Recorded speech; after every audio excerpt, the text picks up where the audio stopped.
यकीनी तौर ते अचण जो घणो करे सोशल मीडिया ते या असांजे इलेक्ट्रॉनिक मीडिया ते या प्रिंट मीडिया में असांजा ज़िम्मेदार फर्द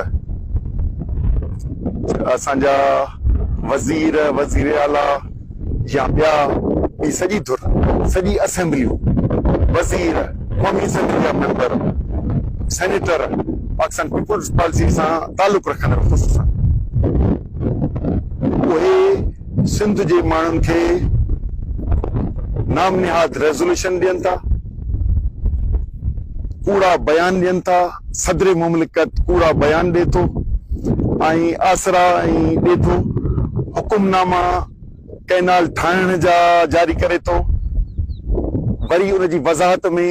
कल्ह सचल जी दरबार में चोॾीं कराचीअ में असांजे ज़िम्मेदार हुकुमराननि इहो चयो आहे त बाबा किथे थो ठहे कूड़ा सभु। हाणे सच ही आहे त चोलिस्तान कैनाल जेको सुलेमान की खां शुरू थियो आहे फोर्ट अब्बास ताईं, फोर्ट अब्बास खां मरोट ताईं ऐं पोइ सभई शाखूं ऐं वाटर कोर्सिस ठाहिणा आहिनि। हाणे सिंध जे माण्हुनि सां उहे थो ॻाल्हायां त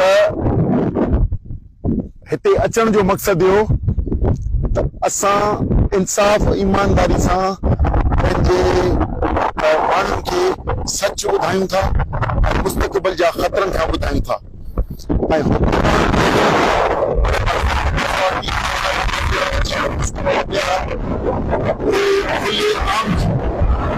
मीडिया खे चवनि था किथे पियो ठहे, हिते ज़ाहिर थियो आहे, हिते पियो ठहे,